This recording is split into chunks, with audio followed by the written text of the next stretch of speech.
My name is Miyavi from Tokyo. I do rock.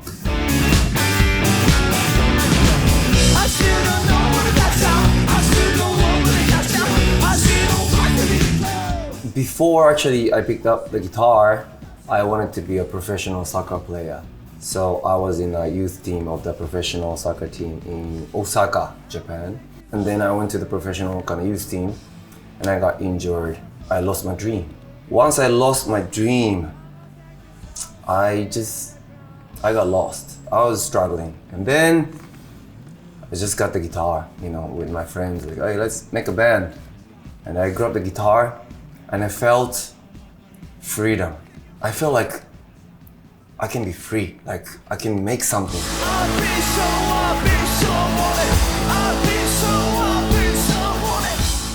Every day, even when my friends came over to my house, I kept playing the guitar. The friends are having party, but I kept playing the guitar because that's more exciting to me. And while friends are sleeping in my room, I was just making music, without knowing any the logic. I was just playing. This is really random cheap guitar, I was able to buy when I was 14 years old. Actually, cutting the strings almost every week because when you just started playing the guitar, you don't know how strong you should put. That's also the important process to learn and grow.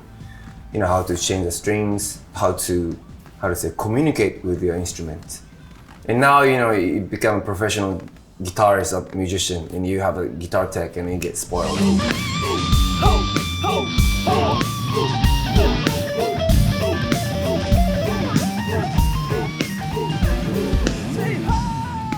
I was listening to kind of j-pop, 70s, 80s, 90s, great j-pop. So in Japan, like a Chage and Asuka, Anzen Chitai, Unicorn, Mischiru.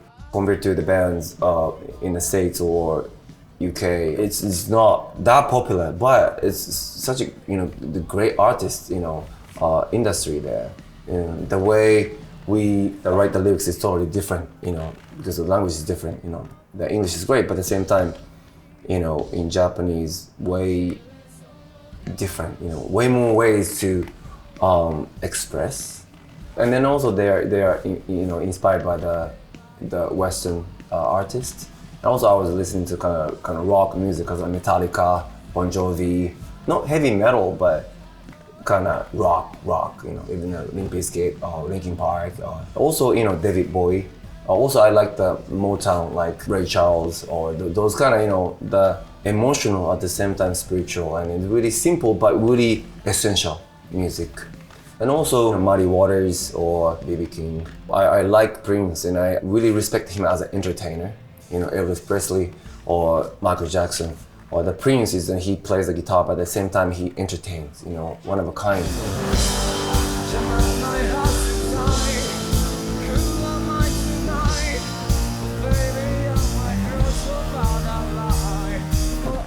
You can do anything, whatever you imagine in your head. And then the guitar is a tool that make it happen. I really like the moment you just forget everything.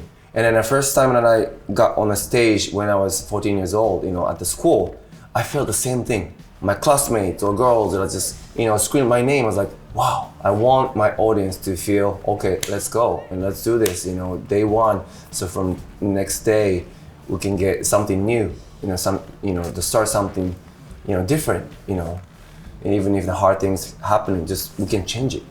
That's the motivation, that's the power and energy that I want to share with my audience.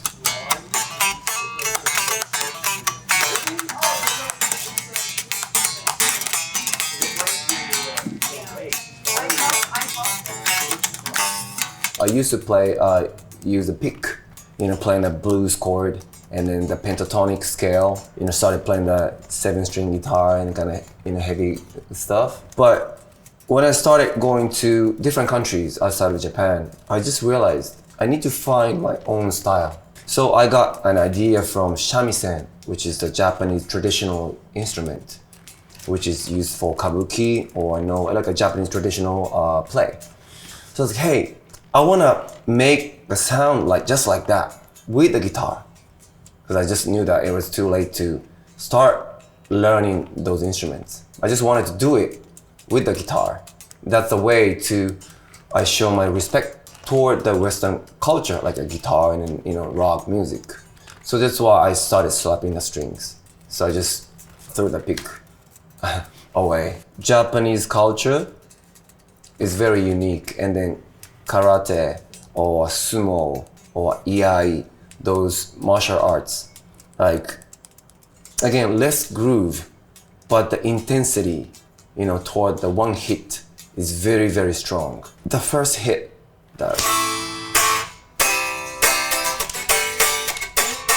but so it's kind of different, kind of same chord, same chord progression, but different feeling, different vibes, different impact. Every culture should be simple. Like even jazz used to be a dance music. People go to jazz club to dance, But now, even me, I thought jazz is a kind of difficult music.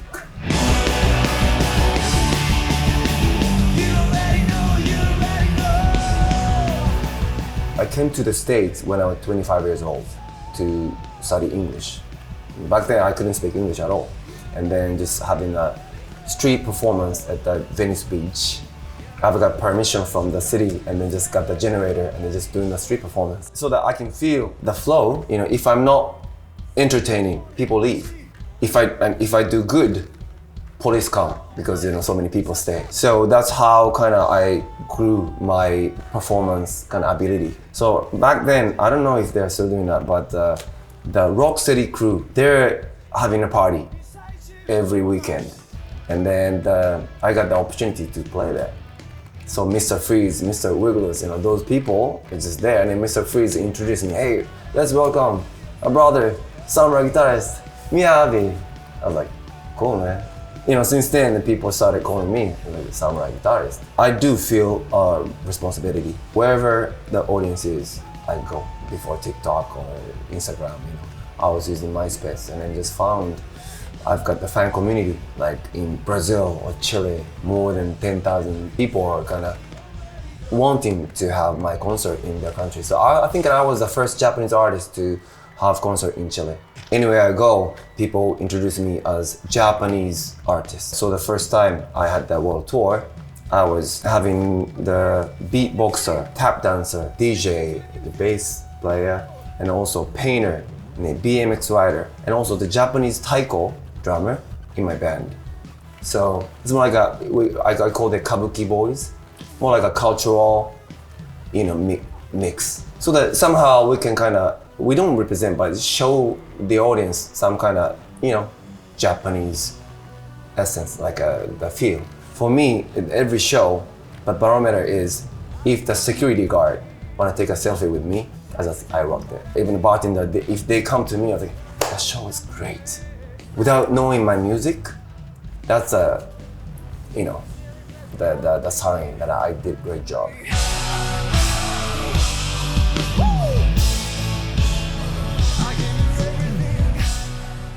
To be honest, I've been listening to the healing music, because I do kind of noisy and loud stuff on stage enough. So when I travel or when I'm by myself, I listen to the kind of spiritual, kind of healing music.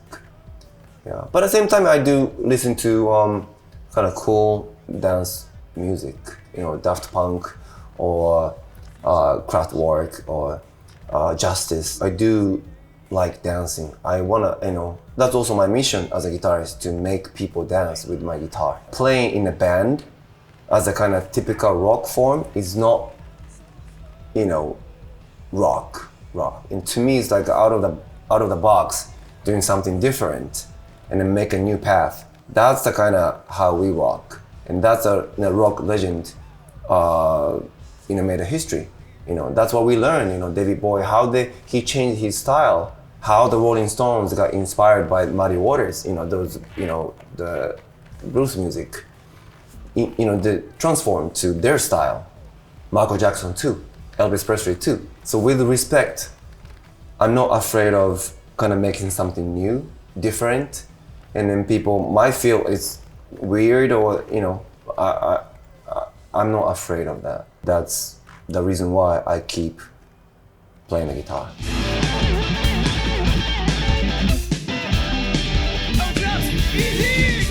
Rhythm keeps changing in a different generation. So 70s, 80s, 90s, you know, different rhythm. But melody doesn't change. I just got the whammy bar Telecaster, you know. It's literally illegal to have whammy bar on Telecaster. You know, I know that. But there's the music, you know, the freedom, you know, whatever ringing in my head. First of all, I love the Tele, like the attitude, like, you know, like a punk, not afraid to be different. And then I've got whammy bar and also even humbucker, you know, to make the solo tone thicker and stronger. And then that's why people ask me, like, why do you play the Tele? But I love Tele, you know.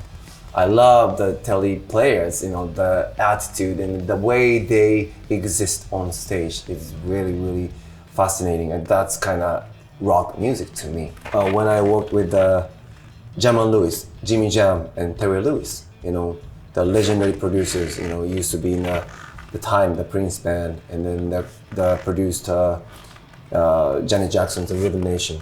When I worked with them, the Terry just told me, hey, Miyavi, you know, Michael just told me that melody is the king.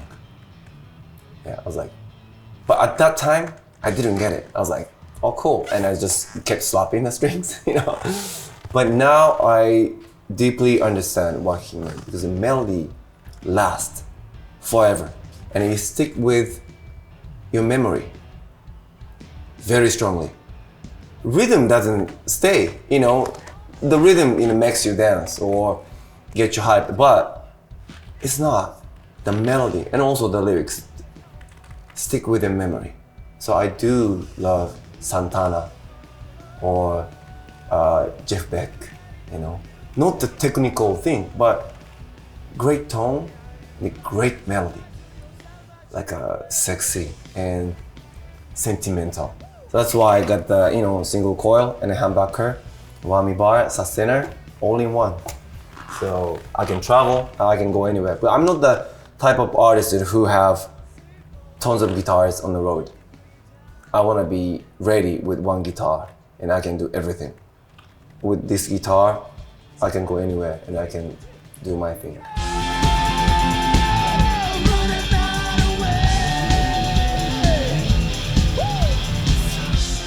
When I was younger, you know, D'Addario is like, D'Addario is the one of the best quality brands. It matters, you know, especially when I hit the stage, those little, you know, the details and the quality really matters without even noticing that, and I've been playing the whole time. Yeah, to me, it's like air. It's something like water, you know, same with the strings. If the strings are not good, the guitar doesn't ring. But these days, I don't know, I like kind of thin string, you know. When you start playing a guitar, you don't know how to treat like the first sex you have with your girlfriend. You don't know what to do, you know.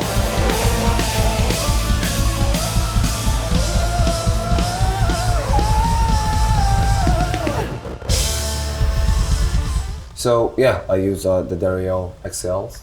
Usually I just let guitar tech to change the strings and everything. That's why I can focus on my performance, and I trust my guitar tech and also the quality of the strings. So that's why I'm not worried about anything, you know. I can jump around on stage or just bang my head and scream, you know. That's what I do. That's really, really important, you know, the trust. You know, you can depend on the product, depend on the gear you use, so that you can fully perform.